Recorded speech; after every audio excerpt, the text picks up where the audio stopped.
All, welcome back to my YouTube channel ವಿಬೋ27. ಎಲ್ಲ ಹೇಗಿದ್ದೀರಾ? ಐ ಹೋಪ್ ಎಲ್ಲ ಚೆನ್ನಾಗಿದ್ದೀರಾ ಅಂತ ಅನ್ಕೋತಾ ಇದ್ದೀನಿ. ನಾನು ತುಂಬ ಚೆನ್ನಾಗಿದ್ದೀನಿ. ಈ ವ್ಲಾಗ್ನ ನಾನು ಮಧ್ಯಾಹ್ನದಿಂದ ಶುರು ಮಾಡ್ತಾ ಇದ್ದೀನಿ.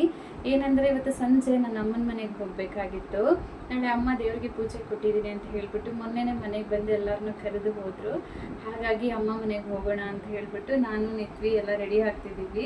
ಇವತ್ತು ಸಂಜೆ ನಾನು ನಿತ್ವಿ ಅಮ್ಮ ಮನೆಗೆ ಹೋಗ್ತೀವಿ. ನಾಳೆ ಅತ್ತೆ ಮತ್ತು ನನ್ನ ಹಸ್ಬೆಂಡ್ ಇಬ್ಬರು ನಾಳೆ ಬೆಳಿಗ್ಗೆ ಬರ್ತೀನಿ ಅಂತ ಹೇಳಿದ್ರು. ಅವ್ರಿಗೆ ಸ್ವಲ್ಪ ಕೆಲಸ ಇರೋದ್ರಿಂದ ಅವ್ರು ನಾಳೆ ಬೆಳಿಗ್ಗೆ ಬರ್ತಿದ್ದಾರೆ. ಬಟ್ ಇವತ್ತು ನನ್ನ ಹಸ್ಬೆಂಡ್ ನನ್ನ ನಿತ್ವಿನ ಅಮ್ಮನ ಮನೇಲಿ ಬಿಟ್ಟು ಬರ್ತಾರೆ ಅಂತ ಹೇಳಿದ್ರು. ಹಾಗಾಗಿ ಸ್ವಲ್ಪ ಬಟ್ಟೆ ಎಲ್ಲ ಪ್ಯಾಕ್ ಮಾಡ್ಕೊಳ್ಳೋಣ ಅನ್ನೋ ಥರ ಎಲ್ಲ ಪ್ಯಾಕ್ ಮಾಡಲಿಕ್ಕೆ ಶುರು ಮಾಡ್ತಾ ಇದ್ದೀನಿ. ಇವತ್ತು ಸಂಜೆ ನಾವು ಹೋದ್ರೆ ಅಟ್ಲೀಸ್ಟ್ ಸ್ವಲ್ಪ ಅಮ್ಮನಿಗೆ ಏನಾದರೂ ಹೆಲ್ಪ್ ಮಾಡ್ಬೋದು ಅನ್ನೋ ಥರ. ಸೊ ನಾನೆಲ್ಲ ಏನೇನೆಲ್ಲ ಪ್ಯಾಕ್ ಮಾಡ್ತೀನಿ, ನಿತ್ವಿಗೆ ನನಗೇನೇನೆಲ್ಲ ತೊಗೋತೀನಿ ಅಂತ ಹೇಳ್ಬಿಟ್ಟೆಲ್ಲ ನಿಮಗೆ ವಿಡಿಯೋಲಿ ತೋರಿಸ್ತೀನಿ ಬನ್ನಿ. ಇನ್ನಲ್ಲಿ ಉಟ್ಕೊಳ್ಳಿಕ್ಕೆ ಸೀರೆ ಬೇಕು ಅಂತ ಹೇಳಿಬಿಟ್ಟು ಸೀರೆ, ಮತ್ತು ಇನ್ನೇ ಹಾಗೆ ನಿತ್ವಿಗೆ ಸ್ವಲ್ಪ ಬಟ್ಟೆ ಬೇಕಲ್ವಾ, ಅವ್ರಿಗೂ ಪ್ಯಾಕ್ ಮಾಡ್ತಾ ಇದ್ದೀನಿ. ನಿತ್ವಿಗೆ ನಾವು ಮನೆ ವಿಶಾಲ್ ಮಾರ್ಟ್ಗೆ ಹೋದಾಗ ಸ್ವಲ್ಪ ಹೊಸ ಬಟ್ಟೆ ತೊಗೊಂಡಿದ್ವಿ, ಅದನ್ನು ಪ್ಯಾಕ್ ಮಾಡ್ತಾ ಇದ್ದೀನಿ. ನಾಳೆ ಹಾಕಿದ್ರೆ ಚೆನ್ನಾಗಿರುತ್ತೆ ಅಂತ ಅಂದ್ಬಿಟ್ಟು ಅವ್ರಿಗೆ ಸ್ವಲ್ಪ ನೈಟ್ ಪ್ಯಾಂಟ್, ನಿತ್ವಿ ಕ್ರೀಮ್ಸ್ ಎಲ್ಲ ಏನೇನು ಬೇಕು ಅವನ್ನು, ಮತ್ತು ನನಗೆ ಏನೇನು ಬೇಕು ಆಕ್ಸೆಸರೀಸ್ ಅವನ್ನು ಪ್ಯಾಕ್ ಮಾಡ್ಕೋತಾ ಇದ್ದೀನಿ. ಅಮ್ಮ ಮನೆಯಲ್ಲಿರುತ್ತೆ, ಬಟ್ ಆದರೆ ಇರಲಿ ಎಮರ್ಜೆನ್ಸಿಗೆ ಅಂತ ತೊಗೊಂಡು ಹೋಗ್ತಿದ್ದೀನಿ. ಆ್ಯಂಡ್ ನನಗೆ ಸ್ವಲ್ಪ ಗೋಲ್ಡ್ ಬೇಕಿತ್ತು, ಅದನ್ನು ಪ್ಯಾಕ್ ಮಾಡಿಕೊಂಡೆ. ಹಾಗೆ ಸ್ವಲ್ಪ ಸೀರೆಗೆ ಮ್ಯಾಚ್ ಆಗೋ ಬ್ಯಾಂಗಲ್ಸ್ ಅವನ್ನೆಲ್ಲ ಪ್ಯಾಕ್ ಮಾಡಾಯಿತು. ಈ ಡ್ರೆಸ್ ಹಾಕ್ಕೊಳ್ಳೋಣ ಇವಾಗ ಅಂತ ಅನ್ಕೋತಾ ಇದ್ದೀನಿ. ಹಾಕ್ಕೊಂಡು ರೆಡಿಯಾಗಿ ನಾನು ನಿತ್ವಿ ಆಚೆ ಬಂದ್ವಿ. ಇನ್ ಕೇಸ್ ನನ್ನ ಹಸ್ಬೆಂಡ್ ಎಲ್ಲಿ ಬಿಟ್ಟು ಹೋಗ್ತೀರಾ ಅಂತ ಹೇಳ್ಬಿಟ್ಟು ನಿತ್ವಿ ನಾನು ಹೋಗಬೇಕು ಅಂತಿದ್ದಾರೆ. ಇಲ್ಲ ನಾವು ಹೋಗ್ಲಿಕ್ಕೆ ಅಂತ ಹೇಳ್ತಿದ್ದೀನಿ. ಅವರಪ್ಪ ಎಲ್ಲಾದರೂ ಹೋದರೆ ಸಾಕು, ನಿತ್ವಿ ಫಸ್ಟ್ ರೆಡಿ ಆಗಿಬಿಡ್ತಾರೆ ಅವರು ಹೋಗಬೇಕು ಅಂತ ಹೇಳ್ಬಿಟ್ಟು. ನಮ್ಮ ಅಮ್ಮ ಮನೆಗೆ ಹತ್ರನೇ ಅಲ್ವಾ, ಹಾಗಾಗಿ ಗಾಡಿಯಲ್ಲೇ ಹೋಗೋಣ ಅಂತ ಹೇಳ್ಬಿಟ್ಟು ಹೋಗ್ತಾ ಇದ್ವಿ. ಇಲ್ಲಿ ನೀವು ನೋಡ್ತಾ ಇರ್ಬೋದು ನಿತ್ವಿ ಡ್ರೈವ್ ಮಾಡ್ಲಿಕ್ಕೆ ಸ್ಟಾರ್ಟ್ ಮಾಡಿದ್ದಾರೆ. ಮಕ್ಕಳೆಷ್ಟು ಬೇಗ ದೊಡ್ಡವರಾಗ್ತಾರೋ ಅನಿಸುತ್ತೆ. ಅಮ್ಮ ನಮಗಾಗೆ ಒಂದು ಟ್ವಿಸ್ಟ್ ಕೊಟ್ಟರು, ನನ್ನ ಮನೆಯಲ್ಲಿಲ್ಲ ಮದನಪಲ್ಲಿಗೆ ಹೋಗಿದ್ದೀನಿ ಏನೋ ತೊಗೊಂಬರ್ಲಿಕ್ಕೆ, ನೀವು ಬಂದು ಮನೆಯಲ್ಲಿರಿ ಅಂತ ಹೇಳ್ಬಿಟ್ಟು. ಆಯ್ತಲ್ಲ ಅಂತ ಹೇಳ್ಬಿಟ್ಟು ನಾವು ಸುಮ್ಮನೆ ಆದ್ವಿ. ನಿತ್ವಿಕ್ ನೀನು ಯಾರು ಹಚ್ಚಿದ್ದು? ಅಪ್ಪ ಎಲ್ಲ ಹಚ್ಚಿದ್ರು? ಇಳಿ ನಿತ್ವಿ, ಯಾರು ಹಚ್ಚಿದ್ದು? ಏನಕ್ಕೆ ಹತ್ತಕ್ಕೆ ಹೋದೆ? ನಾವು ಮನೆಯಲ್ಲೇ ಇದ್ವಲ್ಲ, ಹಾಗಾಗಿ ನಮ್ಗೆ ಗೊತ್ತಾಗಲಿಲ್ಲ. ಆಲ್ರೆಡಿ ಮಳೆ ಬಿದ್ದು ನಿಂತು ಹೋಗ್ಬಿಟ್ಟಿದೆ. ಅಷ್ಟರಲ್ಲಿ ಅಮ್ಮನೂ ಬಂದರು ಎಲ್ಲ ತಗೊಂಡು.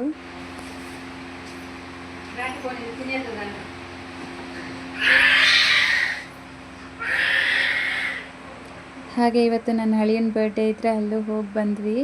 ಮತ್ತು ಮನೆಗೆ ಬರೋವಾಗ ನೋಡಿ ಅಪ್ಪ ಹೇಗೆ ತೊಗೊಂಬರ್ತಾಯಿದ್ದಾರೋ ನಿತ್ವಿಕ್ನ. ಆದರೆ ನಾವು ಚಿಕ್ಕಂದ್ರಿದ್ದಾಗ ನಮ್ಮಪ್ಪ ಅಂದರೆ ನಮ್ಗೆ ಎಷ್ಟೊಂದು ಭಯನೋ, ಸಿಕ್ಕಾಪಟ್ಟೆ ಭಯ ಪಡ್ತಿದ್ವಿ. ಬಟ್ ಇವಾಗ ಅವ್ರ ಮೊಮ್ಮಕ್ಕಳು ಬರೋಷ್ಟೊತ್ತಿಗೆ ಆ ಕೋಪ ಎಲ್ಲ ಎಲ್ಲೋಯ್ತು ಏನೋ ಗೊತ್ತೇ ಆಗಲ್ಲ. ಇವಾಗ ಅವ್ರನ್ನಂತೂ ಎಷ್ಟು ಚೆನ್ನಾಗಿ ನೋಡ್ತಾರೆ, ನಾವೊಂದು ಡೇಟ್ ಹಾಕಿದ್ರೂ ಬಿಡಲ್ಲ. ಹಾಗೆ ಬೆಳಿಗ್ಗೆ ಎದ್ದು ಅಷ್ಟೊತ್ತಿಗೆ ಆಲ್ರೆಡಿ ಲೇಟೆಲ್ಲ ಆಗಿಬಿಟ್ಟಿತ್ತು. ನಾನು ಎದ್ದು ಹಾಗೆ ಸ್ವಲ್ಪ ಕ್ಲೈಮೇಟ್ ಎಲ್ಲ ಸ್ವಲ್ಪ ತಣ್ಣಗಿತ್ತು, ಬೆಳಿಗ್ಗೆನೇ ಎದ್ದಿದ್ವಲ್ಲ, ಹಾಗಾಗಿ ಸ್ವಲ್ಪ ಹಾಗೆ ನೋಡ್ಕೊಂಡು ವಾಕ್ ಮಾಡ್ತಾ. ತುಂಬ ದಿನ ಆಯಿತು ಅಮ್ಮನ ಮನೆಗೆ ಬಂದು. ಏನೋ ಇಲ್ಲಿಂದ ನೋಡ್ತಾ ಇದ್ರೇನೋ ಒಂಥರ ಒಳ್ಳೆ ಫೀಲ್ ಬರುತ್ತೆ ನನಗೆ. ತುಂಬ ಚೆನ್ನಾಗಿತ್ತು. ಹಾಗೆ ನೋಡ್ಕೊಂಡಿದ್ದೆ. ನಿತ್ವಿ ಏನು ಗೊತ್ತಾ, ಎಲ್ಲಿ ಬಂದರೂ ಸಾಕು ಚಪ್ಪಲಿ ಹಾಕ್ಕೊಳ್ಳೋದೆ ನಿತ್ವಿ ಕೆಲಸ. ಯಾರಾದರೂ ಚಪ್ಪಲಿ ಬಿಟ್ಟರೆ ಸಾಕು ಅದನ್ನು ಹಾಕ್ಕೊಂಡು ಓಡಾಡ್ತಾನೇ ಇರ್ತಾರೆ. ಎಲ್ಲಿದ್ದಾರೆ ಅಂತ ಹುಡುಕೋ ಅವಶ್ಯಕತೆನೇ ಇಲ್ಲ, ಚಪ್ಪಲಿ ಹತ್ರನೇ ಇರ್ತಾರೆ ಅವರು. ಅವ್ರಿಗೆ ಅಷ್ಟೊಂದು ಇಷ್ಟ ಚಪ್ಪಲಿ ಹಾಕ್ಕೊಂಡು ಓಡಾಡೋದು. ಅಷ್ಟೊತ್ತಿಗೆ ಅಮ್ಮ ಕಾಫಿ ಮಾಡ್ಕೊಳ್ಳೋಣ ಅಂತ ಹೇಳಿದ್ರು. ಕಾಫಿ ಮಾಡ್ಕೊಳ್ಳೋಣ ಅಂದರು, ಬಟ್ ಆದರೂ ಟೀ ಮಾಡ್ತಾಯಿದ್ದಾರೆ. ಟೀ ಮಾಡಿಕೊಂಡು ಇನ್ನು ಹಾಗೆ ಗ್ಲಾಸ್ಗೆಲ್ಲ ಹಾಕ್ಕೊಂಡು ತಿನ್ನಲಿಕ್ಕೆ ಅಂತ ಹೇಳ್ಬಿಟ್ಟು ಕೂತ್ಕೊಂಡ್ವಿ. ನನಗೆ ಬಿಸ್ಕೆಟ್ ತಿನ್ನೋದು, ಕಾಫಿ ಟೀಯಲ್ಲಂದರೆ ಸಿಕ್ಕಾಪಟ್ಟೆ ಇಷ್ಟ. ನನ್ನ ಅಮ್ಮ ಮನೆಯಲ್ಲಿದ್ದಾಗ ತುಂಬ ತಿಂತಾಯಿದ್ದೆ. ನನಗೆ ಇನ್ನೂ ಏನೊಂದು ಅಭ್ಯಾಸ ಇದೆ ಅಂದರೆ, ಅದನ್ನು ಡಿಪ್ ಮಾಡ್ಕೊಂಡು ತಿನ್ನಲಿಕ್ಕಿಂತನೂ ಬಿಸ್ಕೆಟ್ ಎಲ್ಲ ಅದರಲ್ಲಿ ಹಾಕ್ಕೊಂಡು ತಿನ್ನೋದಂದರೆ ತುಂಬ ಇಷ್ಟ. ನಂತರ ಯಾರ್ಯಾರು ಈ ಥರ ಕಮೆಂಟ್ ಮಾಡಿ. ತುಂಬ ಇಷ್ಟ. ನಾನು ಇವಾಗೇನು ತುಂಬ ಕಾಫಿ ಟೀ ಎಲ್ಲ ಕುಡಿಲಿಕ್ಕೆ ಹೋಗಲ್ಲ, ರೇರ್ ಕೇಸಸ್. ಬಟ್ ಯಾವಾಗಾದ್ರೂ ಈ ಥರ ಅಮ್ಮ ಮನೆಗೆ ಹೋದರೆ ಅವ್ರು ಕೊಡ್ತಾರೆ, ನಾನು ಮುಂಚೆ ತಿಂತಿದ್ನಲ್ಲ. ಹಾಗಾಗಿ ಇನ್ನಮ್ಮ ಎಲ್ಲ ದೇವ್ರಿಗೆ ಕೊಟ್ಟು ಕಳಿಸ್ಲಿಕ್ಕೆ ಅಂತ ಹೇಳಿಬಿಟ್ಟು ಎಲ್ಲ ರೆಡಿ ಮಾಡಿಟ್ಟಿದ್ದಾರೆ. ಅಮ್ಮ ಅವ್ರು ಇವತ್ತು ಮೆರವಣಿಗೆ ತಿರುಗಿಸ್ತಿದ್ದಾರೆ ದೇವ್ರಿಗೆ. ಹಾಗಾಗಿ ಅವ್ರಿಗೆ ಏನೇನು ಬೇಕು ಅದನ್ನೆಲ್ಲ ಇಟ್ಟು, ಇನ್ನೂ ಏನಾದರೂ ಬರ್ತಿರ್ತಾರಲ್ಲ ದೇವ್ರಿಗೆ ಏನೇನು ಬೇಕೋ ಅವನ್ನೆಲ್ಲ ಅಮ್ಮ ಪ್ಯಾಕ್ ಮಾಡ್ತಾಯಿದ್ದಾರೆ. ಆ್ಯಕ್ಚುಲಿ ದೇವ್ರಿಗೆ ಮೆರವಣಿಗೆ ತಗ್ಗಿಸ್ಬೇಕು ಅಂತ ಹೇಳ್ಬಿಟ್ಟು ಮೆರವಣಿಗೆ ಮಾಡಿಸ್ಬೇಕು ಅಂತ ಯಾವಾಗಲೇ ಹರಕೆ ಹೊತ್ಕೊಂಡಿದ್ರಂತೆ. ಬಟ್ ಅದೇನೋ ಇಷ್ಟು ದಿನ ಆದ್ರೂ ಮಾಡಿಸ್ಲಿಕ್ಕೆ ಆಗಲೇ ಇಲ್ಲ. ಬಟ್ ಏನೋ ದೇವ್ರ ದಯೆಯಿಂದ ಈ ಸರಿ ಚೆನ್ನಾಗಿದ್ದಾಗಿ ಮಾಡಿಸ್ಲಿಕ್ಕೆ ಅಂತ ಹೇಳಿಬಿಟ್ಟು ಇದಾಯಿತು. ಹಾಗಾಗಿ ಅಮ್ಮ ಎಲ್ಲ ತೊಗೊಂಬಂದಿದ್ರಲ್ಲ ಅದನ್ನೆಲ್ಲ ಇದು ಮಾಡ್ತಿದ್ದಾರೆ. ನಾನು ಹಾಗೆ ಸ್ನಾನ ಮಾಡ್ಕೊಬಂದು ಆಚೆ ಆಲ್ರೆಡಿ ಅಮ್ಮ ಕ್ಲೀನ್ ಮಾಡಿದ್ರು, ಬಟ್ ಇರಲಿ ಅಂತ ಹೇಳ್ಬಿಟ್ಟು ನಾನು ಇನ್ನೊಂದು ಸರಿ ಮಾಪ್ ಹಾಕ್ತಾಯಿದ್ದೀನಿ. ಎಲ್ಲ ಗಲೀಜಾಗಿದೆ ಮತ್ತೆ ಅಂತ ಅಂದ್ಬಿಟ್ಟು ಮಾಪ್ ಹಾಕಿ ಕ್ಲೀನಾಗಿ ಇನ್ನು ಹಾಗೆ ಆಚೆ ನೀರು ಹಾಕೋಣ ಅನ್ನೋ ಥರ ಇನ್ನು ಆಚೆನೂ ಕ್ಲೀನಾಗೆಲ್ಲ ಗೂಡಿಸಿಟ್ಟಿದ್ದೆ. ಇನ್ನು ಆಚೆ ಎಲ್ಲ ನೀರು ಹಾಕ್ತಾಯಿದ್ದೀನಿ. ತುಳಸಿ ಗಿಡ ಇದೆ ಅಲ್ವ, ಅದಕ್ಕೂ ಕ್ಲೀನಾಗಿ ನೀರು ಹಾಕಿ ಇದು ಮಾಡೋಣ. ಹಾಗೆ ಅರ್ಶಿನ ಕುಂಕುಮ ಇಡ್ಲಿಕ್ಕೆ ಚೆನ್ನಾಗಿರುತ್ತೆ ಅಂತ ಅಂದ್ಬಿಟ್ಟು ಎಲ್ಲ ಕ್ಲೀನ್ ಮಾಡ್ತಾಯಿದ್ದೀನಿ. ಗಿಡಕ್ಕೂ ಸ್ವಲ್ಪ ನೀರು ಹಾಕಿದ್ರೆ ಚೆನ್ನಾಗಿರುತ್ತೆ ತಂಪಾಗೆ ಅಂತ ಅಂದ್ಬಿಟ್ಟು ನಾನೆಲ್ಲ ಇವಾಗ ಕ್ಲೀನಾಗಿ ಇಲ್ಲೆಲ್ಲ ಹಾಕಿ ಇದ್ರನ್ನೆಲ್ಲ ಕ್ಲೀನಾಗಿ ಗುಡಿಸ್ಬಿಟ್ಟು ಮತ್ತೆ ರಂಗೋಲಿ ಅನ್ನೋದು ಬಿಡಿಸ್ಬೇಕು. ಅಪ್ಪ ಅಷ್ಟರಲ್ಲೇ ಮಟನ್ ತೊಗೊಂಬಂದು ಒಳಗಡೆ ಹೋಗ್ತಿದ್ದಾರೆ. ಇದೆಲ್ಲ ಆ್ಯಕ್ಚುಲಿ ಇವಾಗ ಮಾಡ್ತೀವಲ್ಲ ಇದನ್ನೆಲ್ಲ ಫುಲ್ ನಾನ್ ವೆಜ್ ಎಲ್ಲ ತಿನ್ಬೋದು. ಗಂಗಮ್ಮನಿಗೆ ನಾನ್ ವೆಜ್ ಎಲ್ಲ ಇಡ್ತಾರಲ್ಲ, ಹಾಗಾಗಿ ನಾನ್ ವೆಜ್ ಎಲ್ಲ ತೊಗೊಂಬರ್ತಾ ಇದ್ದಾರೆ. ಇದು ಮನೆಗೆ ಅಂತ ಹೇಳಿಬಿಟ್ಟು ಮಟನ್ ತೊಗೊಂಬಂದಿದ್ದಾರೆ. ನಾನು ಅಷ್ಟರಲ್ಲೆಲ್ಲ ಕ್ಲೀನಾಗಿ ನೀರು ಹಾಕ್ತಾಯಿದ್ದೀನಿ. ನಿತ್ವಿ ಎಲ್ಲಿದ್ರೂ ಅಷ್ಟೇ ಏನೋ ಒಂದು ಮಾಡ್ತಾನೇ ಇರ್ತಾರೆ. ಭಯ ಆಗುತ್ತೆ ಇವ್ರನ್ನ. ಓಡಾಡ್ತಾನೆ ಇರ್ತಾರೆ. ರೋಡಲ್ವಾ, ಇನ್ ಕೇಸ್ ಏನಾದರೂ ಗಾಡಿ ಏನಾದರೂ ಬಂದರೆ ಹೆಚ್ಚು ಕಮ್ಮಿ ಆಗುತ್ತೆ ಅನ್ನೋ ಭಯ. ನಾನು ಎಷ್ಟು ಕಣ್ಣಿಟ್ಕೊಂಡು ನೋಡ್ತಾಯಿದ್ರು, ಬಟ್ ಅವ್ರು ಮಾಡೋ ಕೆಲಸ ಅವ್ರು ಮಾಡ್ತಾನೆ ಇರ್ತಾರೆ. ಸಿಕ್ಕಾಪಟ್ಟೆ ಭಯ ಆಗುತ್ತೆ ನಿತ್ವಿದಂತೂ. ನೋಡ್ಲಿಕ್ಕಾಗಿದ್ದಾರೆ ಅಷ್ಟೇ, ಬಟ್ ಫುಲ್ ತಲಾಟೆ ಮಾಡ್ತಾರೆ. ಎಲ್ಲಾದರೂ ಆಚೆ ಹೋದ್ರೆ ಮಾತ್ರ ಫುಲ್ ಸೈಲೆಂಟ್ ಆಗಿಬಿಡ್ತಾರೆ. ಬಟ್ ಮನೆಯಲ್ಲಿದ್ದರೆ ಎಷ್ಟೊಂದು ಕಿರ್ಚಾಡ್ತಾರೆ, ಎಷ್ಟೊಂದು ಇದು ಮಾಡ್ತಾರೆ. ಆಚೆ ಎಲ್ಲಾದರೂ ಹೋದರೆ ನಂಬೋದೇ ಇಲ್ಲ, ನಿತ್ವಿ ಗಲಾಟೆ ಮಾಡ್ತಾರೆ ಅಂತಂದರೆ. ಇನ್ನು ನಾನು ಹಾಗೆ ರಂಗೋಲಿ ಬಿಡಿಸೋಣ ಅಂತ ಹೇಳ್ಬಿಟ್ಟು ಇಲ್ಲಿ ರಂಗೋಲಿ ಬಿಡಿಸ್ತಾ ಇದ್ದೀನಿ. ನನಗೇನು ಅಷ್ಟೊಂದು ಚೆನ್ನಾಗಿ ಬರೋಲ್ಲ ರಂಗೋಲಿ ಎಲ್ಲ ಬಿಡಿಸೋದು, ಏನೋ ಸ್ವಲ್ಪ ಅದನ್ನು ನಾನು ಮದುವೆ ಆದಮೇಲೆ ಕಲ್ತಿದ್ದೆ. ನಮ್ಮ ಅತ್ತೆಗೆ ಇವ್ರಿಗೆಲ್ಲ ಚೆನ್ನಾಗಿ ಬರುತ್ತಲ್ಲ, ನನಗೇನು ಅಷ್ಟೊಂದು ಚೆನ್ನಾಗಿ ಬರ್ತಾ ಇರಲಿಲ್ಲ. ಅಟ್ಲೀಸ್ಟ್ ಒಂದು ಸ್ವಲ್ಪ ಆದರೂ ಕಲ್ತ್ಕೋದೇ ಇದ್ದರೆ ಹೇಗೆ ಅಂತಂದ್ಬಿಟ್ಟು ಸ್ವಲ್ಪ ರಂಗೋಲಿ ಎಲ್ಲ ಮದುವೆ ಆದಮೇಲೆ ಕಲ್ತಿದ್ದೆ. ಅದಕ್ಕೆ ಮುಂಚೆ ಏನು ಅಷ್ಟೊಂದೇನು ಬರ್ತಾ ಇರಲಿಲ್ಲ. ಯಾವ 2-3 ಬರೋವು, ಅವನ್ನೇ ತಿರುಗಿಸಿ ಹಾಕ್ತಾಯಿದ್ದೆ. ಆವಾಗ ನಮ್ಮಮ್ಮ ಇನ್ನು ಮದುವೆ ಆದಮೇಲೆ ಗೊತ್ತಾಗುತ್ತೆ ನಿನಗೆ, ಅವೆಲ್ಲ ಕಲಿಬೇಕು ಅಂತ ಹೇಳ್ತಿದ್ರು. ಬಟ್ ಅದೇನೋ ನಿಜಾನೇ. ನಾನು ಮತ್ತೆ ಮದುವೆ ಆದಮೇಲೆ ಸ್ವಲ್ಪ ರಂಗೋಲಿ ಇವಾಗೂ ಏನು ಜಾಸ್ತಿ ಬರೋಲ್ಲ, ಎಲ್ಲೋ ಒಂದು 10 ಬರುತ್ತೆ. ಅದನ್ನೇ ತಿರುಗಿಸಿ ಹಾಕ್ತಾ ಇರ್ತೀನಿ ಅಷ್ಟೇ. ಅಷ್ಟೊಂದು ಚೆನ್ನಾಗಿ ಫಿನಿಶಿಂಗ್ ಕೊಡೋದು ನನಗೇನು ಬರೋಲ್ಲ. ನಾನು ಹಾಕ್ತಿದ್ರೆ ಅಮ್ಮ ಹೇಳ್ತಿದ್ದಾರೆ, ಇನ್ನೇನು ಫಿನಿಶಿಂಗ್ ಬರೋದೇನು ಕಲ್ತಿಲ್ಲ ನೀನು ಅಂತ. ಸರಿ ಆಯಿತು ಬಿಡು, ನನಗೆ ಅಷ್ಟೊಂದು ಚೆನ್ನಾಗಿ ಬರಲ್ವಲ್ಲ ಅಂತ ಹೇಳಿಬಿಟ್ಟು ನಾನು ಇನ್ನು ಆಚೆ ಓಡಾಡೋ ಕಡೆ ಅಲ್ವ ಎಲ್ಲ ನೋಡ್ತಾರೆ ಅಂತಂದ್ಬಿಟ್ಟು ನಮ್ಮ ಅತ್ತಿಗೆ ಬಂದರು. ನಮ್ಮ ಅತ್ತಿಗೆಗೆ ಹೇಳಿದೆ, ಅತ್ತಿಗೆ ನೀವು ಹಾಕ್ಬಿಡಿ, ನನಗೇನು ಅಷ್ಟೊಂದು ಚೆನ್ನಾಗಿ ಬರ್ತಾ ಇಲ್ವಲ್ಲ ಅಂತಂದ್ಬಿಟ್ಟು. ಇನ್ನು ಅತ್ತೆ ಇದ್ಕೊಂಡು ಆಯಿತು ನಾನೇ ಹಾಕ್ತೀನಿ ಕೊಡು ಅಂತ ಹೇಳಿಬಿಟ್ಟು ಅವರೇ ಇಲ್ಲಿ ರಂಗೋಲಿ ಅನ್ನೋದು ಬಿಡಿಸ್ತಾ ಇದ್ದಾರೆ. ನಮ್ಮ ಅತ್ತಿಗೆ ರಂಗೋಲಿಗಳೆಲ್ಲ ತುಂಬ ಚೆನ್ನಾಗಿ ಹಾಕ್ತಾರೆ. ಹಾಗಾಗಿ ನಾನು ಹಾಕ್ರಿ ಅಂತ ಹೇಳಿಬಿಟ್ಟು ಕೊಟ್ಟೆ. ಇಲ್ಲಿ ನೀವು ನೋಡ್ತಾ ಇರ್ಬೋದು, ನಾವು ಏನೇ ಕೆಲಸ ಮಾಡ್ತಾಯಿದ್ರು ನಿತ್ವಿ ಓಡಾಡ್ತಾನೇ ಇರ್ತಾರೆ. ಅವರು ಅದನ್ನು ಓಡಾಡೋದು, ತೊಳೆಯೋದು ಹಾಗೆಲ್ಲ ಮಾಡ್ತಿರ್ತಾರೆ.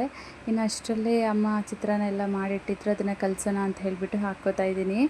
ಇಲ್ಲಿ ಏನಂದರೆ ನಾವು ಆಲ್ರೆಡಿ ಅಲ್ಲಿ ದೇವಸ್ಥಾನದಲ್ಲಿ ಹೇಳಿದ್ದೀವಲ್ಲ, ಅವರೇ ಮಾಡ್ತೀವಿ ಅಂತ ಹೇಳಿದ್ದಾರೆ. ನಾವು ಇರಲಿ ಬಿಡು, ನಾವು ಅವ್ರು ಸ್ವೀಟ್ ಏನಾದರೂ ಮಾಡ್ಕೊಂಬರ್ತಾರೆ, ನಾವು ಚಿತ್ರಾನ್ನನೂ ಮಾಡ್ಕೊಂಡೋದ್ರೆ ಇದನ್ನೆಲ್ಲ ಪೂಜೆಗೆ ಬಂದಿರ್ತಾರಲ್ವ, ತಿನ್ನಲಿಕ್ಕೆಲ್ಲ ಸರಿ ಹೋಗುತ್ತೆ, ಒಂದೇ ಏನು ಸರಿ ಹೋಗುತ್ತೆ ಅಂತ ಹೇಳ್ಬಿಟ್ಟು ಅಮ್ಮ ಚಿತ್ರಾನ್ನ ಮಾಡಿದರು. ನಾನು ಅದನ್ನೆಲ್ಲ ಕಲಿಸ್ಬಿಟ್ಟು ಕ್ಲೀನಾಗಿ ಬಾಕ್ಸ್ಗೆ ಹಾಕಿಡ್ತಾಯಿದ್ದೀನಿ. ತೊಗೊಂಡು ಹೋಗೋಣ, ಇದ್ರಲ್ಲಿ ತೊಗೊಂಡೋದ್ರೆ ಸರಿ ಹೋಗುತ್ತೆ ಅಂದ್ಬಿಟ್ಟು ಅವರು ಸ್ವಲ್ಪ ತೊಗೊಂಬಂದಿರ್ತಾರಲ್ಲ, ನಾವು ಇದನ್ನು ತೊಗೊಂಡೋದ್ರೆ ಆಗುತ್ತೆ ಅಂತಂದ್ಬಿಟ್ಟು ನಾವು ಇದೆಲ್ಲ ಕಲಿಸ್ತಿದ್ರೆ ಅಮ್ಮ ಬಾಗಿಲಿಗೆ ತೋರಣ ಎಲ್ಲ ಇದು ಮಾಡ್ತಿದ್ದಾರೆ.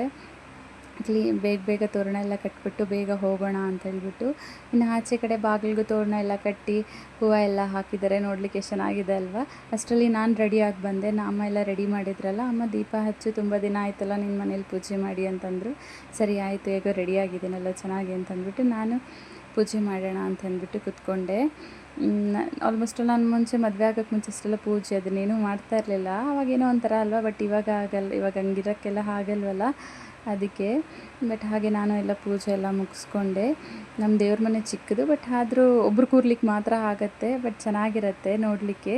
ನಾನೆಲ್ಲ ಪೂಜೆ ಮುಗಿಸ್ಕೊಂಡೆ. ನಮ್ಮ ದೇವ್ರ ಮನೆ ಲುಕ್ ನೋಡಿ ಹೇಗೆ ಕಾಣ್ತಿದೆಯೋ, ಚಿಕ್ಕದು ಬಟ್ ಆದರೂ ತುಂಬ ಕ್ಯೂಟಾಗಿ ಪ್ರಿಟಿಯಾಗಿ ಕಾಣುತ್ತೆ. ಅಷ್ಟರಲ್ಲೇ ತರುಣ್ ಬೆಂಗಳೂರಿಗೆ ಹೋಗಿದ್ದ ಹೂವು ಎಲ್ಲ ತೊಗೊಂಬರ್ಲಿಕ್ಕೆ. ಇವತ್ತು ಸಂಜೆ ಮೆರವಣಿಗೆಗೆ ಅಮ್ಮಗೆ ಜಸ್ಟ್ ನಾವೆಲ್ಲ ಡೆಕೋರೇಷನ್ ಮಾಡಬೇಕಲ್ಲ, ಹಾಗಾಗಿ ತುಂಬ ಹೂವು ಬೇಕಿತ್ತು. ಅದಕ್ಕೆ ರಾತ್ರಿಯೇ ಹೋಗಿದ್ದ ತರುಣ್ ತೊಗೊಂಬರ್ಲಿಕ್ಕೆ ಅಂತ ಹೇಳಿಬಿಟ್ಟು.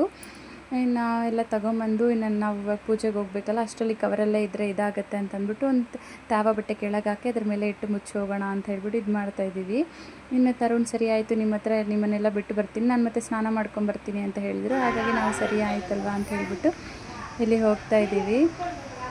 ಎಲ್ಲ ಕಾರ್ ಇಳಿದು ಎಲ್ಲ ತೊಗೊಂಡು ಹೋಗ್ತಾಯಿದ್ದೀವಿ. ನಿತ್ವಿ ನಾಯಿ ನೋಡಿ ಅಲ್ಲೇ ನಿಂತು ನೋಡ್ತಾ ಇದ್ದಾರೆ.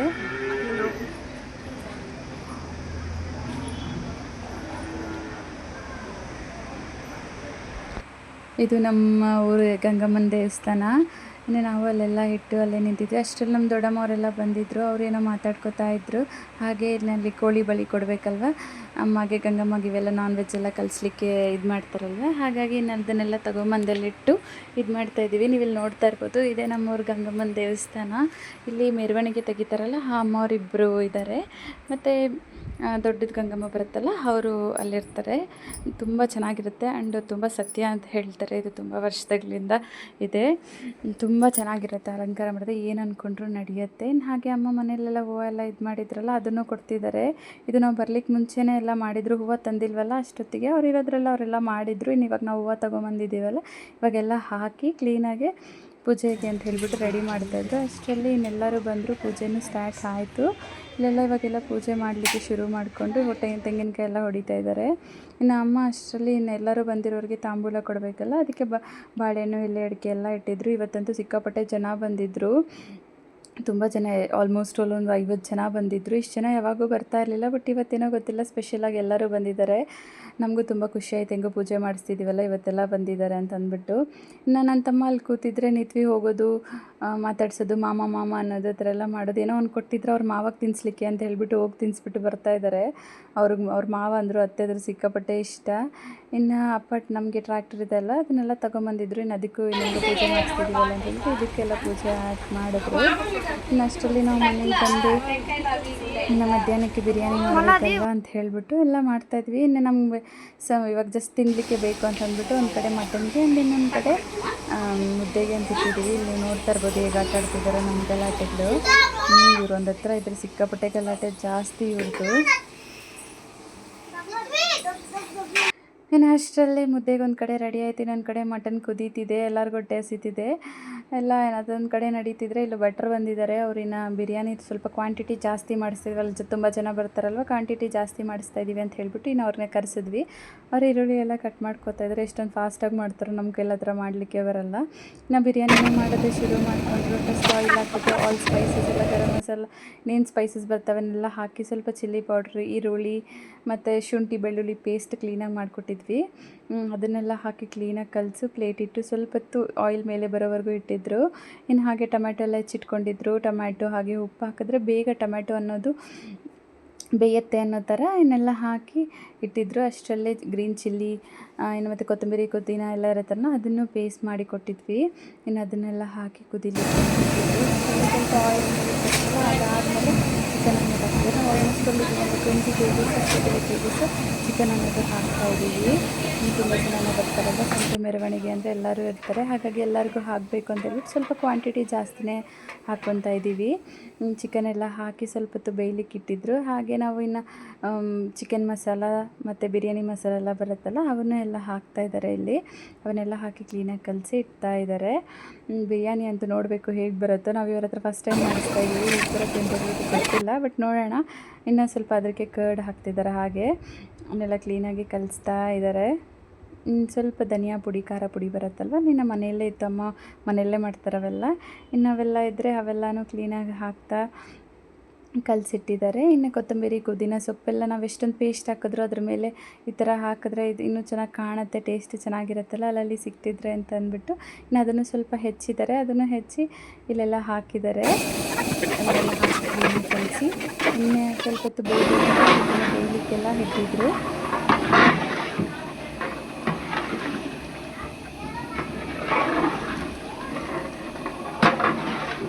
ಅದೆಲ್ಲ ಬೆಂದಾದಮೇಲೆ ಇನ್ನು ನೀರು ಹಾಕ್ತಿದ್ದಾರೆ. ಇಲ್ಲಿ ಎಷ್ಟು ಕ್ವಾಂಟಿಟಿ ಬೇಕು, ರೈಸ್ ಎಷ್ಟು ಕ್ವಾಂಟಿಟಿ ಬೇಕು ಅಂದ್ಕೊಂಡ್ರು.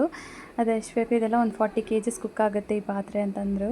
ಇನ್ನು ಎಷ್ಟು ಬೇಕೋ ಅಷ್ಟು ನೀರೆಲ್ಲ ಹಾಕಿ ಕ್ಲೀನಾಗಿ ಮೆಷರ್ ಮಾಡ್ಕೊಂಡು ಹಾಕ್ತಿದ್ದಾರೆ. ಇನ್ ಕೇಸ್ ನಾವು ಹೆಚ್ಚು ಕಮ್ಮಿ ಹಾಕಿಬಿಟ್ರೆ ಮೆತ್ತಗಾಗಿಬಿಡುತ್ತಲ್ಲ, ಆಮೇಲೆ ಬಿರಿಯಾನಿ ತಿನ್ಲಿಕ್ಕೆ ಚೆನ್ನಾಗಿರಲ್ಲ, ಉದ್ರುದ್ರಾಗಿದ್ರೇ ಚೆನ್ನಾಗಿರುತ್ತೆ ಅಂತ ಅಂದ್ಬಿಟ್ಟು ಕ್ಲೀನಾಗಿ ವಾಟರ್ ಎಷ್ಟು ಬೇಕೋ ಅಷ್ಟೆಲ್ಲ ಮೆಷರ್ ಮಾಡ್ತಿದ್ದಾರೆ. ಇಲ್ಲಿ ನಮ್ಮ ಅಜ್ಜಿ, ನಮ್ಮ ದೊಡ್ಡಮ್ಮ ಇವರೆಲ್ಲ ಅಕ್ಕಿ ಒಂದ್ಸರಿ ನೋಡಿ ಹಾಕೋಣ ಅಂತಂದ್ಬಿಟ್ಟು ಅಕ್ಕಿನೆಲ್ಲ ಇದು ಮಾಡಿ ನೋಡ್ತಿದ್ದಾರೆ. ಅಷ್ಟರಲ್ಲಿ ಅಕ್ಕಿ ಎಲ್ಲ ಹಾಕಿದ್ರು. ಅದನ್ನೆಲ್ಲ ಕಲಿಸ್ತಾ ಇದ್ದಾರೆ. ಕ್ಲೀನಾಗಿ ಕೆಳಗಡೆಯಿಂದ ಕ್ಲೀನಾಗಿ ಕಲಿಸ್ಬೇಕಲ್ಲ, ಹಾಗಾಗಿ ಅವರು ಅದನ್ನೆಲ್ಲ ಕ್ಲೀನಾಗಿ ಹಾಕಿ ಕಲಿಸ್ತಿದ್ದಾರೆ. ನೋಡಬೇಕು, ಅರೋಮಾ ಅಂತೂ ತುಂಬ ಚೆನ್ನಾಗಿ ಬರ್ತಿತ್ತು, ಸ್ಮೆಲ್ ಅಂತೂ ಸಿಕ್ಕಾಪಟ್ಟೆ ಚೆನ್ನಾಗಿತ್ತು. ಟೇಸ್ಟ್ ನೋಡಬೇಕು ಏನಾಗುತ್ತೆ ಅಂತ ಅಂದ್ಬಿಟ್ಟು, ಬಟ್ ಕ್ಲೀನಾಗಿ ತುಂಬ ಚೆನ್ನಾಗಂತೂ ಮಾಡ್ತಾಯಿದ್ದಾರೆ. ಅಷ್ಟರಲ್ಲಿ ಸ್ವಲ್ಪ ಎಲ್ಲ ಕುದೀತಲ್ಲ, ಹಾಗಾಗಿ ಇನ್ನು ದಮ್ ಇಡಲಿಕ್ಕೆ ಅಂತ ಹೇಳ್ಬಿಟ್ಟು ಅದ್ರೊಳಗಡೆ ಒಂದು ಪ್ಲೇಟ್ ಇಟ್ಬಿಟ್ಟು ದಮ್ ಇಟ್ಬಿಟ್ರು. ಸ್ವಲ್ಪ ಹೊತ್ತಿಗೆಲ್ಲ ಬಿರಿಯಾನಿ ರೆಡಿ ಆಯಿತು. ಸ್ಮೆಲ್ ಅಂತೂ ಏನು ಬರ್ತಿತ್ತು ಗೊತ್ತಾ. ಇನ್ನು ಅದನ್ನೆಲ್ಲ ಫ್ಲಿಪ್ ಮಾಡ್ತಿದ್ದಾರೆ. ಈಗ ಕ್ಲೀನಾಗಿ ಕೆಳಗಡೆಯಿಂದ ಮೇಲೆಗೆ ಎತ್ತಬೇಕಲ್ಲ ಬಿರಿಯಾನಿ, ಕೆಳಗಡೆ ಇನ್ ಕೇಸ್ ಏನಾದರೂ ಹಟ್ಕೊಬಿಟ್ಟಿದ್ದೇನೋ ಅಂತಂದ್ಬಿಟ್ಟು ಕೆಳಗಡೆಯಿಂದ ಮೇಲೆಗೆ ಕ್ಲೀನಾಗಿ ಎಲ್ಲ ಎತ್ತಿ ಇದು ಮಾಡ್ತಿದ್ದಾರೆ. ಅಷ್ಟರಲ್ಲಿ ಇನ್ನೇನು ಹೋಗಬೇಕು, ಸಂಜೆ ಅಲ್ವಾ ಮೆರವಣಿಗೆ ಅಂತ ಅಂದ್ಬಿಟ್ಟು ಟ್ರ್ಯಾಕ್ಟ್ರಲ್ಲಿ ನನ್ನ ತಮ್ಮ ಎಲ್ಲ ಇಟ್ಟಿದ್ದಾನೆ. ಹೂವು ಏನೇನು ಬೇಕು ಅಮ್ಮಗೆ ಡೆಕೋರೇಷನ್ ಮಾಡಲಿಕ್ಕೆ, ಹಾಗೆ ಊಟ ಎಲ್ಲ ಇಟ್ಟಿದ್ರು. ನಾವು ಅಷ್ಟರಲ್ಲೇ ಬಂದ್ವಿ. ಇಲ್ಲಿ ಆಚೆಗಡೆ ಇಟ್ಟಿದ್ರು, ಇವ್ರನ್ನೇ ಮೆರವಣಿಗೆ ತೊಗೊಂಡೋಗಿದ್ದು ಈ ಅಮ್ಮನೇ. ಇಲ್ಲೆಲ್ಲ ಊಟ ಮಾಡಬೇಕಂತ ಅಂದ್ಬಿಟ್ಟು ತಿಂತಾ ಇದ್ದಾರೆ. ಎಲ್ಲರೂ ತೊಗೊಂಬಂದಿಟ್ಟಿದ್ದೀವಲ್ಲ, ಫಸ್ಟ್ ಊಟ ಮಾಡ್ಕೊಳ್ಳಿ ಅಂತ ಅಂದ್ಬಿಟ್ಟು ಫಸ್ಟ್ ಊಟ ಇಟ್ಬಿಟ್ವಿ. ಇಲ್ಲೆಲ್ಲ ಡೆಕೋರೇಷನ್ಗೆ ಅಂತ ಎಲ್ಲ ಕಟ್ಟಿ ಮಾಡ್ತಾ ಇರ್ಬೋದು.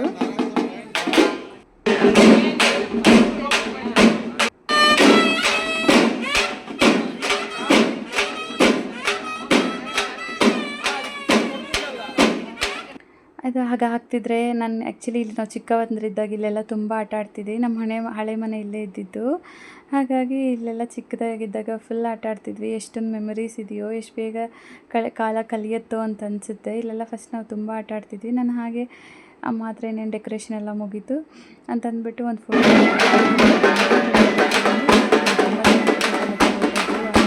ತುಂಬ ಚೆನ್ನಾಗಿ ಬಂದಿತ್ತು. ನೋಡಲಿಕ್ಕಂತೂ ಹೇಳ್ತಾನೆ ಸಾಕಾಗಲಿಲ್ಲ ಅನಿಸ್ತು. ಮೆರವಣಿಗೆ ತಗೊಂಡು ಹೋಗಬೇಕಲ್ಲ ಅಂತ ಫಸ್ಟ್ ಶಿವ ಟೆಂಪಲ್ ಹತ್ರ ಕರ್ಕೊಂಡು, ಶಿವನ ದೇವಸ್ಥಾನ ಇದೆ ಅಲ್ಲಿ ತಗೊಂಡು ಹೋಗ್ತಾರೆ ಫಸ್ಟ್. ಹಾಗಾಗಿ ಅಲ್ಲಿ ತಗೊಂಡು ಹೋಗ್ಲಿಕ್ಕೆ ಅಂತಂದ್ಬಿಟ್ಟು ಎಲ್ಲ ತಗೊಂಡು ಹೋಗ್ತಾರೆ. ಅರುಣ್ ಹಾಗೆ ನನ್ನ ಹಸ್ಬೆಂಡು ಇನ್ನೊಂದು ಸ್ವಲ್ಪ ಜನ ಇರ್ತಾರಲ್ಲ ಅವರೆಲ್ಲ ಅದನ್ನು ಹೊರ್ತಾ ಇದ್ದಾರೆ. ಅದನ್ನೆಲ್ಲ ತಗೊಂಡು ಆಚೆ ಬಂದರು. ನೋಡ್ಲಿಕ್ಕಂತೂ 2 ಕಣ್ಣು ಸಾಕಾಗೋದೇ ಇಲ್ಲ ಅನಿಸುತ್ತೆ, ಅಷ್ಟೊಂದು ಚೆನ್ನಾಗಿತ್ತು. ನೀವೇ ನೋಡಿ ಹೇಗಿದೆ ಅಂದರೆ.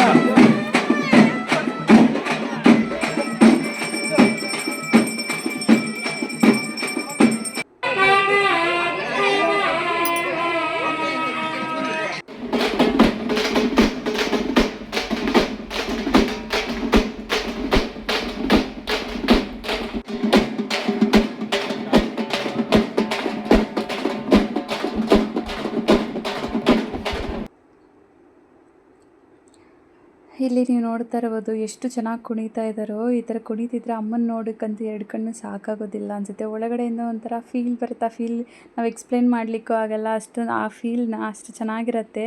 ನನಗಂತೂ ತುಂಬ ಇಷ್ಟ ಆಯಿತು. ಒಳ್ಳೆ ಪಾಸಿಟಿವ್ ಫೀಲ್ ಬಂದುಬಿಡ್ತು. ಅದು ಆ್ಯಕ್ಚುಲಿ ನಾನು ತುಂಬ ಇದನ್ನೆಲ್ಲ ನೋಡಿರಲಿಲ್ಲ, ಇದೇ ಸರಿ ನೋಡಿದ್ದು. ನನಗಂತೂ ಸಿಕ್ಕಾಪಟ್ಟೆ ಇಷ್ಟ ಆಯಿತು, ತುಂಬ ಖುಷಿ ಆಯಿತು. ಹಾಗೆ ಇನ್ನು ಆ್ಯಕ್ಚುಲಿ ಕಂಪ್ಲೀಟ್ ಆಗೋಷ್ಟೊತ್ತಿಗೆ 1:30 ಆಗಿ ಆಗಿಬಿಡ್ತು. ನಾವೆಲ್ಲ ಮನೆಗೆ ಹೋಗಿ ರೆಸ್ಟ್ ಮಾಡ್ತಿದ್ವಿ. ಇಲ್ಲೆಲ್ಲ ಆಗಲಿಕ್ಕೆಲ್ಲ 1:30 ಆಯಿತಲ್ಲ, ಆವಾಗ ತೊಗೊಂಬಂದು ಇನ್ನು ಅಮ್ಮನ ಒಳಗಡೆ ಇಟ್ಬಿಟ್ಟು ಎಲ್ಲ ಮುಗಿಸ್ಕೊಂಡು ಮನೆಗೆ ಬರಬೇಕು ಅಂತ ಅಂದ್ಬಿಟ್ಟು ಎಲ್ಲ ತೊಗೊಂಡೋಗಿ ಒಳಗಡೆ ಇಡ್ತಿದ್ದಾರೆ. That's for today's vlog. ಇನ್ನು ನನ್ನ ಚಾನಲ್ನ ಯಾರಾದರೂ ಸಬ್ಸ್ಕ್ರೈಬ್ ಮಾಡ್ಕೊಂಡಿಲ್ಲ ಅಂದರೆ ದಯವಿಟ್ಟು ಸಬ್ಸ್ಕ್ರೈಬ್ ಮಾಡ್ಕೊಳ್ಳಿ. ಇಲ್ಲಿಗೆ ವ್ಲಾಗ್ನ ಮುಗಿಸೋಣ. ನೆಕ್ಸ್ಟ್ ವೀಡಿಯೋಲಿ ಸಿಗೋಣ. ಬಾಯ್.